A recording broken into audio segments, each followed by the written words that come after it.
کون سی شاعرات تھیں جنہوں نے آپ کو اس زمانے میں، یعنی شاعرات کا لفظ مجھے تھوڑا سا نہیں، تکلیف شاعر ہوتا، کا لفظ صحیح ہے۔ شاعر کون سی خواتین تھیں جن کی شاعری آپ کو اس زمانے میں ایک کہنا چاہیے کہ رول ماڈل کے طور پر یا فروخزاد کو تو فروخزاد تو محبت کی بہت شاعرہ زیادہ تھی اور انقلاب کم تھا۔ جتنی بلیک امریکن شاعرات لیکن احتجاج کی ایک کیفیت تو ہے۔ احتجاج کی کیفیت اس کے یہاں بھی فہمیدہ ہے۔ نے ترجمے جو کیے ہیں وہ جی، اچھے ہیں، میں نے بھی 3 نظموں کے ترجمے کیے ہیں۔ ہاں، لیکن افریقن کیا؟ جو مجھے خاص طور سے پیلسٹینین اور نیگرو امریکن، جو جتنی بلیک امریکن عورتیں تھیں، یہ سب کی سب مجھے بہت پسند تھیں۔ اور پھر سلویا پلاتھ نے تو رستہ ہی بنا دیا تھا کہ کس طریقے سے شاعری کی جائے، جو چیز مجھ سے بہت لوگ پوچھتے ہیں۔ اور یہ ایرانی شاعرات جو رہی ہیں فروخ کے ساتھ ساتھ طاہرہ وغیرہ، ہاں، پر مجھے زیادہ پسند نہیں تھی اس میں کر کے چیزیں۔ جو فیض صاحب نے بھی مجھ سے پوچھا تھا اور کہا تھا، فیض صاحب نے کبھی بھی میں کا لفظ استعمال نہیں کیا تھا، وہ ہم کا لفظ استعمال کرتے تھے۔ فیض صاحب نے جب میرا یہ شعر سنا کہ میں نظر آؤں ہر ایک سمت جدھر سے چاہوں، یہ گواہی میں ہر ایک آئینہ گر سے چاہوں، تو انہوں نے کہا کہ یہ شعر تم ہی کہہ سکتی تھی، ہم نہیں کہہ سکتے۔ تو میں نے کہا اس کی وجہ، کہنے لگے کہنے کو تو نرگسیت معلوم ہوتی ہے کہ تمہیں اتنا وہ ہے اپنے آپ پہ زوم، لیکن اس کا سبب تم خود بتاؤ۔ تو میں نے کہا کہ اسرشن عورت کی جو ہے وہ کہیں نہیں ملتی تھی مجھے، تو میں نے اپنے آپ کو اسرٹ کرنے کے لیے میں کا صیغہ استعمال کیا، اور پھر میں آئندہ بھی میں کا صیغہ استعمال کرتی رہی، اور اس نے بہت سی آنے والی شاعرات کو بھی بہت سہارا دیا اور ان کو بہت پرووک کیا، اور انہوں نے اس سہارے سے، نسرین انجم بھٹی نے بہت اچھی اس حوالے سے نظمیں کہی ہیں۔ تو صرف شاعری جو ہے وہ اپنے اندر کی کتھا کو بیان کرنے کا نام نہیں ہے۔ شاعری ادھر ادھر سے جتنی بھی آپ کو نئی چیزیں نظر آتی ہیں، ان کے دروازے کھولتے ہوئے آپ اس پہ داخل ہوتے ہیں، اور پھر آپ کو محسوس ہوتا ہے کہ جیسے مارٹن لوتھر کنگ کے زمانے میں شاعری جتنی تھی اس میں تھا کہ the night is black like me. اب اس مصرے کا ترجمہ جو ہے یا اس مصرے کو سمجھنا جو ہے وہ بلیک ہی سمجھ سکتے ہیں، تو اس کے ساتھ ہم لوگ سمجھ سکتے ہیں جو ایشیائی لوگ ہیں، جن کی جلد کو دیکھ کر وہ لوگ خود کو ٹین کرتے ہیں اور ہم اپنی جلد کو گورا رنگ کرنے کے لیے خراب کرتے رہتے ہیں۔ تو بہت سے ایسی چیزیں ہیں۔ میں شروع میں برقع اوڑھتی تھی، برقع اوڑھ کے یونیورسٹی جاتی تھی، یونیورسٹی میں لیڈیز روم میں برقع رکھ کے ڈیبیٹ کرتی تھی اور مشاعرہ پڑھتی تھی، اور اس کے بعد واپس آ کے پھر وہی برقع اوڑھ کے، اور میں کپ جو ملتا تھا اس کو برقعے میں چھپا کے گھر لا کے یا تو آٹے کے کنستر میں رکھ دیتی تھی یا ڈسٹ بن میں رکھ دیتی تھی، کیونکہ اماں کہتی تھی پھر خاندان کا نام اچھال کے آ گئی ہے۔ تو اس لیے یہ باتیں جو تھیں خاندان میں بالکل نئی تھیں۔ ایک دفعہ میری تصویر چھپی اخبار میں، تو بھتیجے بھانجیاں اٹھا کے لے کے آئے، اتنی بڑی تصویر چھپی ہے۔ میں نے میرے پاس جتنی پاکٹ منی تھی وہ انہیں دیتے ہوئے کہا پلیز یہ اخبار یہاں سے غائب کر دو، نہیں تو میرا کل سے یونیورسٹی جانا بند ہو جائے گا۔ تو یہ ساری رکاوٹیں جو تھیں یہ میرے لیے زحمتیں نہیں تھیں، بلکہ مجھے پرووک کرتی تھی کہ میں لکھوں اور لکھوں، اور اسی سے آپ کے سامنے یہ سب کچھ سامنے ہوا۔ لیکن اس کا ایک اثر یہ ہوا ہے جو آپ نے بیان کیا ہے کہ یہ جو فیمنزم کی اردو میں آپ کے بات چلی، آپ کے حوالے سے چلی اور فہمیدہ ریاض کے حوالے سے چلی، اس نے ایک خاص قسم کی مرد کے اور یا مرد معاشرے کے خلاف جو ہے، خاص طور پر مرد کے خلاف کہ بڑا ظالم ہے اور بڑا کرول اور ظالمانہ اور جابرانہ رویہ جو ہے وہ عورت کے ساتھ ہے، اور عورت کی جو ذہنی اور فکری اور تخلیقی یا اس کے اندر جو عورت تھی اس کو باہر آنے کے لیے یا اس کو پنپنے کے لیے یا اس کو ترقی پانے کے لیے یہ فضا نہیں پیدا کرتا مرد۔ آپ کے بعد جتنی شاعری ہوئی اس میں یہ گونج بہت زیادہ پیدا کی گئی، جبکہ ایسا نہیں ہونا چاہیے تھا۔ اور اس کے اثرات آپ نے دیکھا کہ آپ کے بعد یہ کہا، وہ آپ کے یہاں پروین شاکر کی شاعری آ گئی۔ پروین شاکر نے یہ کہا کہ میری راہ کے سارے کانٹے جو ہیں وہ فہمیدہ ریاض اور کشور ناہید نے سمیٹ لیے تھے، اس لیے مجھے فضا ملی ہے۔ لیکن وہ آپ دونوں سے بہت مختلف شاعر ہیں، اور ان کے ہاں مرد اور مرد کا جبر جو ہے زیادتی زندگی میں وہ بہت، اس کا اثر ہمارے یہاں مشاعروں میں بہت سے جو خود ساختہ عورتیں آ گئی ہیں یہ ان پہ پڑا ہے۔ تو آپ نے ایک خاص انداز سے، جیسے میں نے شروع میں سوال کیا تھا، عصمت بھی لکھ رہی تھی، قرۃ العین ادھر کے یہاں یہ کہیں نہیں ہوتا، وہ کہتی ہے نہیں I am a writer, Bano Qudsia کہتی ہے میں تو ہاں، رائٹر ہوں. لیکن آخر ٹیڑھی لکیر جو ہے وہ آئی ایم رائٹر کے طور پر نہیں ہے، مگر اس پہ آپ تھوڑا سا اس طریقے سے آئی ہے نا جو سلسلہ ہے. اصل میں نے دنیا بھر کے تمام بہت ممالک اور پاکستان کے ہر خطے میں سفر کیا ہے اور سب جگہ گئی ہوں اور ہر جگہ کی عورتوں اور مردوں کو ملی ہوں. میں نے شروع ہی میں گفتگو میں کہا تھا کہ صرف عورت ہی مظلوم نہیں، مرد بھی بہت مظلوم ہے، کہ اس کو زبان سے کچھ ادا کرنے کا حق حاصل نہیں ہے. تو اس سلسلے میں جب میں گاؤں میں جاتی ہوں تو عورتوں کو میں کہتی ہوں تم لوگ 18 گھنٹے کام کرتی ہو، 16 گھنٹے کام کرتی ہو اور تمہیں بالکل سکون نہیں ملتا. تو ان کے کام گناتی ہوں کہ تم کھیت میں کام کرتی ہو، تم گھر پہ کام کرتی ہو، تم وہ کاٹتی ہو، چارہ کاٹتی ہو، یہ کرتی ہو. تو آخر میں وہ مجھ سے کہتی ہے میڈم آپ کو ہمارا ایک کام یاد نہیں ہے. میں کہتی ہوں وہ کون سا کام ہے؟ وہ کہتی ہیں ہم مار بھی تو کھاتے ہیں. یہ لفظ جو ہے یہ زبیر آپ کو اس لیے نہیں زیادہ معلوم ہوگا کیونکہ آپ نے کبھی ان عورتوں کے ساتھ زندگی نہیں گزاری ہے، میں نے گزاری ہے. اچھا یہ بتائیے کہ آج کل آپ کے جو مشاغل ہیں اس میں یہ کتابیں جو آپ کی یہاں بھی بہت دلچسپی سے پڑھی گئیں، عورت خواب اور خاک کے درمیان، عورت ایک نفسیاتی مطالعہ، لیلا خالد کی آپ بیتی کا آپ نے خود ترجمہ کیا اور انتخاب کیا تھا. تو آج کل آپ کس کہنا چاہیے کہ ایک جیسے زندگی میں ایک تخلیقی مشن ہوتا ہے آدمی کا اور ایک یہ ہوتا ہے کہ معاشرتی، آج آپ کی مصروفیتیں کیا ہیں؟ ایک اس میں اضافہ کرنا چاہوں گا، شمیم نے جو باتیں کی ہیں کہ اس میں ابھی پچھلے دنوں تمہاری ایک کتاب آئی ہے جو آپ نے مرتب کی ہے خواتین افسانہ نگار پر، اس کا دیباچہ بھی بہت اچھا لکھا ہے، تم نے خود بھی لکھا ہے، بہت اچھا ہے وہ. لیکن آپ یہ بتائیے کہ اس میں جو آپ نے افسانے منتخب کیے ہیں، چونکہ ایک انتخاب میں نے بھی کیا تھا خواتین افسانہ نگار کا پاکستانیوں کی، آپ نے بھی کیا ہے، میں نے بھی وہ پڑھا ہے. تو مجھے یہ لگتا ہے کہ آپ نے خود جو آپ کا نقطہ نگاہ ہے نسوانیت کے بارے میں، نسائی ادب کے بارے میں، یا عورت کو کس طرح لکھنا چاہیے، جس میں ظاہر ہے آپ کا لہجہ اور آپ کا لب و لہجہ بہت نمایاں ہے، آپ نے اس طور پر متاثر بھی کیا ہے. تو وہ اس پر بھی تھوڑا سا، جہاں اور بہت سی باتیں شمیم صاحب نے اصل میں جب وہ میں انتخاب کر رہی تھی تو میرے ذہن میں چوتھی کا جوڑا نہیں تھا کیونکہ وہ گزر چکا تھا زمانہ چوتھی کے جوڑے کا، اب تو چوتھی کا جوڑا ہی نہیں آتا. تو وہ جو مائی ہسپتال میں مڈ وائف کے طور پر کام کر رہی ہے اور اس کو بھی نہیں چھوڑتے لوگ، اس کو میں نے پکڑنا تھا. جو عورت گھر میں کام کرنے کے لیے آتی ہے اور اس کو اس علاقے کا مرد، اس کے گھر کا مرد جو ہے وہ بیوی کو نہ پا کر اس عورت کو چھیڑتا ہے یا اس کو تنگ کرتا ہے، یہ چیزیں جو ہیں یہ ابھی تک کسی نے لکھی نہیں تھی، آبزرو تو ضرور کی تھی. تو میں نے اس لیے لکھی کہ میں نے جو انتخاب کیا خواتین کا ادب 50 برس کا، اس میں بھی یہ رکھا کہ لوگ جس نے بولنا شروع کیا اس کو پہلے میں پکڑوں، کیونکہ لفظ کی حرمت جو ہے وہ تو ہم نے سیکھا بڑوں سے، اور سب بڑوں سے سیکھنے کے بعد ہم اس مقام پہ آئے کہ لفظ کی حرمت ہی صرف چیز نہیں ہے، لفظ نے آپ کو جو طاقت دی ہے اس کا استعمال بھی کرنا چاہیے.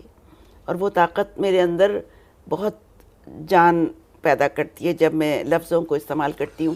مجھے لگتا ہے جیسے میں زندگی میں ایک دفعہ پھر جی اٹھی ہوں جب بہت اچھی نظم ہوتی ہے یا بہت اچھی غزل ہوتی ہے تو میں لمبا سانس لے کے کہتی ہوں آج میں نے کچھ اپنے ساتھ اچھا سلوک کیا. اچھی نظم کا کیا معیار آپ قائم کرتی ہیں اپنے لیے خود؟ یعنی کہ جہاں ایسی نظمیں جن میں کہنا چاہیے کہ اپنی ستم رسیدگی کا ذکر بہت زیادہ ہے. نہیں، میں راشد الخیری کے ہیروئن نہیں بننا چاہتی، نہ میں نے اس قسم کی کوئی چیز کہی ہے، نہ میں کہوں گی، اور نہ میں مصیبت زدگان کی بات کروں گی. میں تو اس بات کی بات کروں گی جب عورت اپنا نام لکھنا سیکھ جاتی ہے تو اس کو ایک دکھ اور ہوتا ہے. آپ کہیں گے نام لکھنا سیکھنے کے بعد تو خوشی ہونی چاہیے، دکھ کیوں ہوتا ہے؟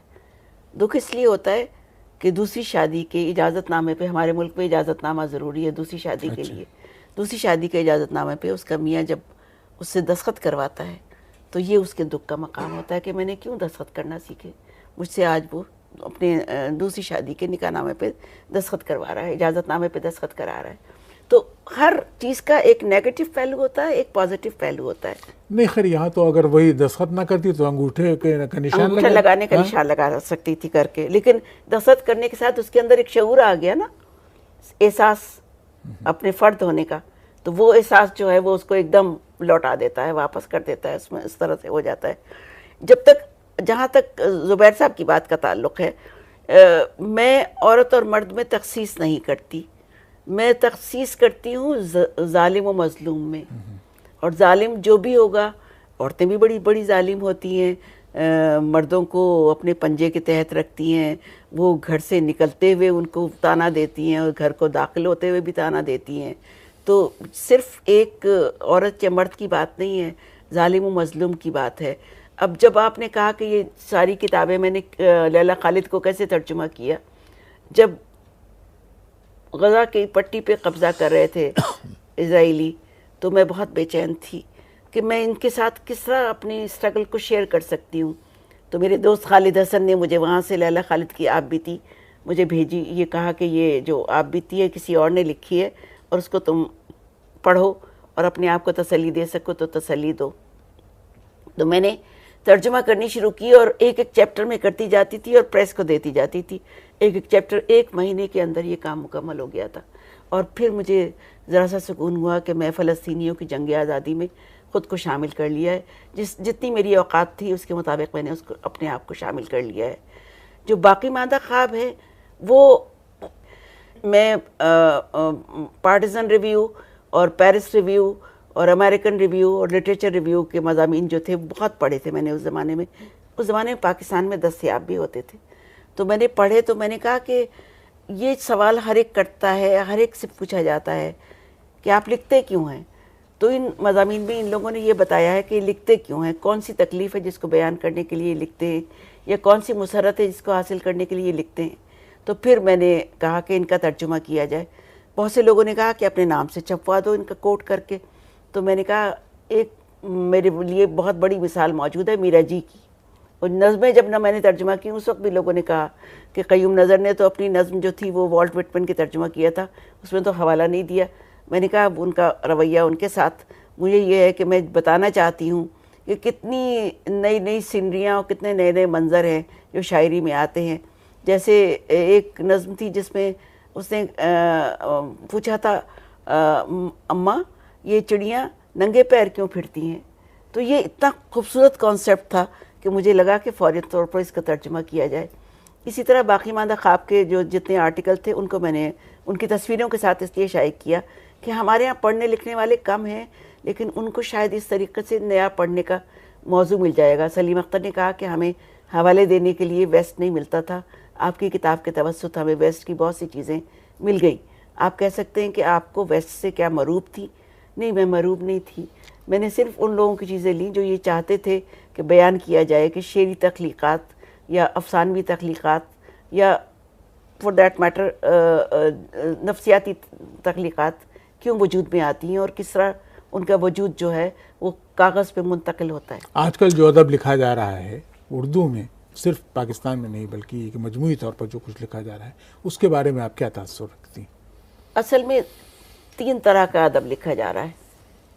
ایک تو وہ ہے جو کہ تخلیقی سطح کے اوپر حقیقت میں مبنی ہے، جس میں اسم سراج الدین بھی آتے ہیں اور جس میں نکہت حسن بھی آتی ہیں، جس میں آصف فاروقی بھی آتے ہیں. ایک وہ ادب ہے جو کہ افسانوی انداز میں تحریریں آ جاتی ہیں اور اس میں سفر نامے بھی آ جاتے ہیں اور اس میں مسنصر تارڑ سے لے کر بہت سے لوگ شامل ہو جاتے ہیں. ایک وہ ادب ہے جو کہ آپ کو یہ سمجھاتا ہے کہ میں اس دنیا کے بھر کے ادب کے پاس سے ہو کے گزرا نہیں ہوں، بلکہ میں اس میں سے منتقل ہو کے اپنے آپ کو ایک نئی شکل میں پیش کر رہا ہوں. اور پھر بڑی بات یہ ہے کہ ایک شخص جو ہم دونوں کے ملکوں میں پیدا ہوتا ہے تو یہاں بیٹھو وہاں اٹھو، یہ مت کرو وہ مت کرو. کالج اسکول جاتا ہے تو سٹ ڈاؤن گیٹ اپ سنتا ہے. اب دفتر میں جاتا ہے تو کامن میں آئی کامن سے شروع ہوتا ہے اور اسی کے اوپر پینشن زدہ ہو جاتا ہے. اپنی شخصیت کو ابھارنے کا تو موقع ہی نہیں ملتا. تو آج کے معاشرے میں ادب کا کوئی رول آپ کے خیال میں، چونکہ آپ ایکٹیوسٹ بھی رہی ہیں اور بہت مطلب سرگرم ایک زندگی گزاری ہے اس وقت، جو آپ اس طرح کی پسماندہ علاقوں میں جا کر کے عورتوں میں کام کر رہی ہیں، یہ ساری چیزیں، ادب کیا رول ادا کر سکتا ہے اس وقت؟ آپ اس کے بارے میں کیا سوچتی ہیں؟ جب بری عورت کی کتھا آئی تھی تو عورتیں میرے پاس نقاب میں، برقعوں میں آ کے کہتی تھی، میں یہ نہیں کہہ کے آئی کہ میں آپ سے ملنے جا رہی ہوں، لیکن جو کچھ آپ نے لکھا ہے میں بھی ایسی زندگی گزار رہی ہوں. تو میرے لیے یہ بڑے یقین کی اور بڑے اس کی بات تھی، سچائی کی، کہ عورتیں چھپ کے آ کے پر اپنے دل کا حال بیان کرنا چاہتی ہیں. اس میں بہت سے نوجوان بھی آئے جو کہتے تھے کہ میں بھی خود شادی کرنا چاہتا ہوں لیکن میرے خاندان والے اجازت نہیں دیتے. خود شادی کرنا کوئی بہت بڑی بات نہیں ہے، کوئی مارکا نہیں، سکندر اعظم نہیں بن جاتے آپ، لیکن اپنی رائے کا اظہار کرنا ایک بہت بڑی توفیق ہے جو اللہ جس کو دے اس کو مل جاتی ہے. تو بہت سے بچے ہیں جو کہتے ہیں میں پروفیشنلی یہ کرنا چاہتا ہوں، مجھے گائیڈنس نہیں ملتی. آج کل کے بچوں کو گائیڈنس دینے والے استاد نہیں رہے. ہمارے زمانے میں تو صوفی صاحب سے لے کر فیض صاحب تک یہ لوگ تھے، ان کے مجموعوں میں یہ آپس میں بحث کیا کرتے تھے ادب کی، اور ہم زمین پہ بیٹھ کے ان کی بحثیں سنا کرتے تھے. آج کل یہ مرحلہ نہیں رہا. آپ کے پاس کوئی شاگرد آ جاتا ہے جو آپ سے کوئی بات کر لیتا ہے، آپ کے پاس کوئی شاگرد آ جاتا ہے، کوئی میرے پاس آ جاتا ہے، لیکن وہ جو اجتماعی کیفیت ہوتی تھی سوچنے کی، سمجھنے کی، شعر کو سمجھنے کی، شاعروں کے بارے میں گفتگو کرنے کی، ان کی باتوں کو سمجھنے کی، وہ کیفیت اب نہیں ہے. اب ایک طرح کی ہر ایک کے پاس ایک تنہائی ہے، اور اس تنہائی کو محفل میں بدلنے کی ضرورت ہے، کیونکہ ہمارے بڑوں نے جو ہمیں منتقل کیا، ہم سے بھی دوسروں بڑوں کو، نئے آنے والی نسلوں کو منتقل ہونا چاہیے. آپ کے بارے میں ایک کتاب آئی تھی، نئے زمانے کی برہن. جی. پھر آپ کی یہ زمانے کی بات ابھی ہم لوگ کر رہے تھے، بری عورت کی کتھا، یہ ہندی میں بھی آ گئی، انگریزی میں بھی آئی ہے، انگریزی میں بھی آئی ہے. حالانکہ اس کے بارے میں مجھے یہ کہنا تھا کہ عموماً سوانح جو ہے وہ مردوں نے زیادہ لکھی ہے لیکن عورتوں نے بہت کم لکھی ہے. ہمارے یہاں جو سب سے زیادہ کنٹروورشل سوانح آئی ہے کسی عورت کی، ادیبہ کی، وہ کملا داس کی تھی، جو بعد میں کملا سریا ہو گئی مائی اسٹوری کے نام سے. پھر رسیدی ٹکٹ آئی امرتا پریتم کی. آپ کے بارے میں ایک تو یہ کہ کلیشز بہت ہیں، جیسے اور بہت سے شاعروں ادیبوں کے بارے میں مشہور کر دیا ایسے آپ کے لیے کہ کشور کو اجازت نہیں تھی ہر گھر میں جائیں لوگ، عورتیں پردہ کر لیا کرتی تھیں کشور جب داخل ہوتی تھی. تو اس قسم کی جو باتیں تھیں میں سمجھتا ہوں کہ اس سے بھی آپ کی شخصیت کو، آپ کے جو شاعرانہ امیج تھا اس کو کسی قدر نقصان ہوا. مثلا برہن کا لفظ آپ کے لیے استعمال کیا گیا، مجھے اس ٹائٹل سے اختلاف تھا کہ نہیں، آپ کے لیے برہن کا لفظ جو ہے وہ استعمال نہیں ہونا چاہیے. لیکن ایک سوال صرف آپ سے میں پوچھنا چاہتا ہوں کہ خود آپ کی شاعری کی تفہیم جو نئے زمانے کی برہن میں ہوئی ہے، اور اس میں ظاہر ہے اس زمانے میں سبھی لوگوں نے لکھا ہے، سلیم احمد نے بھی لکھا ہے، بہت سے لوگوں نے لکھا ہے، ہم نے بھی لکھا ہے، شمیم نے بھی لکھا ہے. میرا اپنا خیال یہ ہے کہ باقر مہدی نے جتنا اچھا مضمون آپ پر لکھا ہے، میں سمجھتا ہوں کہ وہ بہت تفصیلی مضمون ہے، اور آپ کی شعری اور شاعری کو سمجھنے کے لیے بہت ہی اچھا مضمون وہ ہے، جس میں ظاہر ہے کہ خود وہ بہت اچھے نظم نگار تھے، غزل بہت اچھا لکھتے تھے، اور تنقیدی مزاج تھا باقر کا. آپ کی رائے کیا ہے کہ کس تحریریں کون سی تحریریں ہو سکتی ہیں جو آپ سمجھتی ہیں کہ آپ کی شاعری کی افہام و تفہیم میں ان تحریروں نے کردار ادا کیا؟ چھوڑ دیجئے ان کلیشز کو جو آپ کے بارے میں جو نئے زمانے کی برہن کا نام ہے، یہ لفظ انتظار حسین نے اپنے مضمون میں استعمال کیا تھا، اور انہوں نے کہا تھا کہ جدائی کا جو ایک کانسیپٹ ہے، برہن کا جو کانسیپٹ ہے، اس کو بدل کے رکھ دیا کشور ناہید نے. اس طرح یہ مطلب تھا ان کا استعمال کرنے کا، اس لیے کتاب کے ٹائٹل کو بلاغت بہت ہے اس میں، اس ٹائٹل میں. ہاں، اس میں انتظار حسین سے لیا گیا ہے اس ٹائٹل کو. جہاں تک باقر مہدی کا تعلق ہے، باقر مہدی نے فیمنزم کی گفتگو اردو شعر میں باقر مہدی نے شروع کی، باقی لوگوں نے بعد میں اس کے بعد لکھنا شروع کیا. اس کے بعد شمیم نے بہت کچھ لکھا اس موضوعات پر، اور یہ کہ پھر شمس الرحمن فاروقی نے ایڈیٹوریل کے طور کے اوپر اس کا لفظ کو تانیثیت کا نام دیا، اور بہت ساری چیزیں اس میں انہوں نے لکھنی شروع کی. جہاں تک اس کا تعلق ہے کہ خواتین کے لکھنے کے تجربات جو تھے اور موضوعات جو تھے ان کو ابھی تک صحیح طور پر سمجھا نہیں گیا. ابھی تک یہ ہے کہ بہت سے مغالطے ہیں.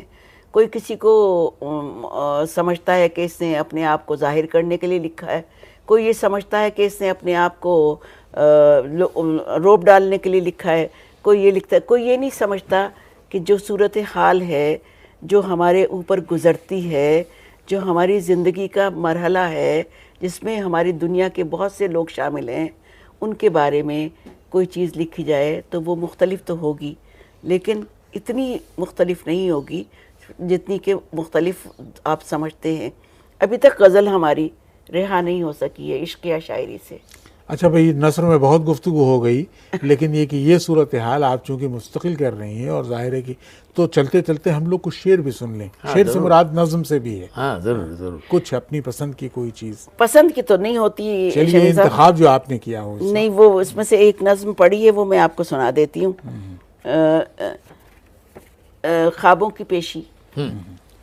اچھا. میں نے سوچا تھا اپنے خواب بھی کپڑوں کی طرح بدل لیا کروں گی اور تر و تازہ ہو جاؤں گی. بند صندوق میں طے کیے خوابوں کو نکال کر سونگھا, ان میں رکھے ہوئے کی بو آ رہی تھی. خواب ذرا نم تھے, میں انہیں تازہ کرنے کو سکھانے کو دھوپ میں ڈالا. ہر خواب کا تہ پر سے رنگ اڑا ہوا تھا. رنگت بھی ماند پڑ گئی تھی, مگر حلیے سے شناخت ہو سکتی تھی. محبت کے خوابوں کو رم اب سرخ سے بھوسلا بھوسلا کلیجی جیسا ہو گیا تھا.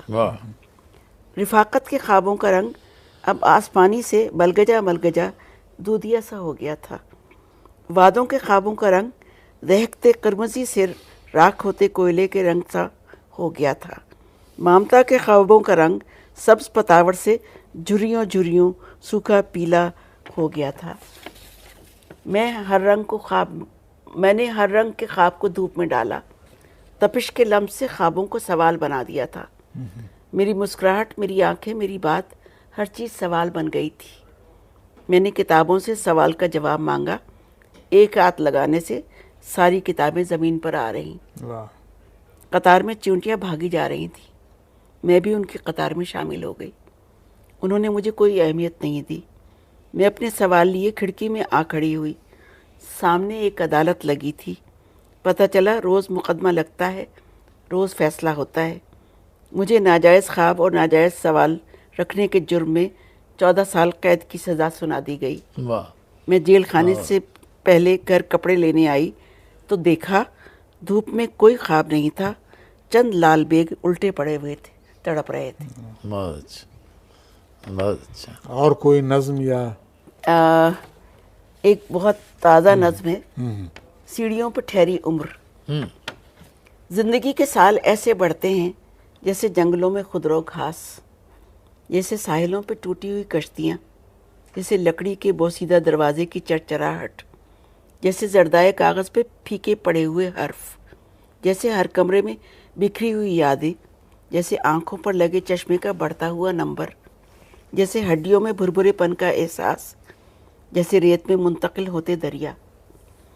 زندگی کے سالوں کو سمیٹو تو مونگ پھلی چھیلتے ہوئے قہقہوں کی بارش, آتشدان میں دہکتی لکڑیوں کی گرمائش, سردیوں کی راتوں میں لپٹے ہوئے جسموں کے سائے, چنار کی طرح دہکتی رخسار اور سمندر کی جھاگ کی طرح پیروں سے لپٹتے ہوئے لمحات.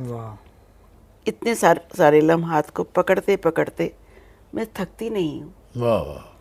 اتنے سارے لمحات کو پکڑتے پکڑتے میں تھکتی نہیں ہوں, مرجھاتی نہیں ہوں. ریت میں بھونتے ہوئے مکئی کے دانوں کی طرح میں کھل اٹھتی ہوں. واہ واہ. یہ آخر میں ایک بات بتائیے کہ ادھر پچھلے کافی سالوں سے آپ یہ سوال ویسے شمیم نے شروع میں بھی کیا تھا کہ آپ آزاد نظم ہی یعنی نثری نظم, اور اس پہ لکھتے بھی ہیں آپ نثری نظم. میں تو نہیں لکھتی. نہیں ہے آپ کے مجموعے میں سب جگہ نثری نظم. نہیں, وہ سیکشن الگ ہے. نہیں وہ الگ ہے, سیکشن الگ ہے, لیکن ایک ہی بات کر رہا ہوں. آپ بحر اور آہنگ کی طرف آپ کا لوٹنے کو جی چاہتا ہے؟ نہیں، اس میں بھی لکھتی ہوں، بہت کم. ہاں لکھتی ہوں. یہ اس میں بہت مشہور نظمیں بھی ہیں کشور کی، جیسے ایسی بڑیاں ویلوں کو شروع کی. ہاں یہ بہت نظمیں بہت بہت سی ہے. شروع اس کی بات مجموعے میں بھی، اس مجموعے میں بھی ہیں. ویسے تو بارہ میں لکھتی ہوں شاعری. ادھر اس میں جتنی بھی ہے. شاعری آپ کی پڑھنے کو ملی ہے. نثری نظم میں وسعت پڑی ہے. اچھا آخری ایک سوال اور کر لوں آپ سے. آپ کا پہلا مجموعہ آیا تھا تو ہمارے مختار صدیقی نے لکھا تھا اس میں، دیباچہ جی. اور جب آپ کو کلیات آیا اس میں بھی آپ نے وہ ریپیٹ کیا ہے مختار صدیقی کے دیباچوں. میں کس کی انہیں وجہ اپنا کیا استاد سمجھتی ہوں. ہے؟ شاعر بھی شاعر بہت اچھے کیسے تھے. بہرحال بھائی بہت اچھا ہوا کہ ایک ہم اس عہد کی ایک بہت ممتاز یعنی ادبی شخصیت ہاں بہت سے زیادہ کے ساتھ ہم نے یہ وقت گزارا، رجحان ساز. اور رجحان ساز، اور ظاہر ہے کہ اس عہد کی پوری حیثیت کو جس نے نمایاں کرنے میں، اس کی وضاحت کرنے میں اور اس عہد کی حیثیت کو متاثر کرنے میں غیر معمولی رول ادا کیا نہیں، ہے. ان کی نظم اور نثر ہم کو بے حد شمیم شکر گزار ہیں آپ کے کشور کی آپ تشریف لائیں یہاں، اور آپ کے ساتھ یہ وقت گزارنے کا ہمیں موقع ملا، اور ہم پھر اگلی ملاقات کے دن کی راہ ابھی سے دیکھ رہے ہیں. بہت شکریہ. بہت بہت شکریہ.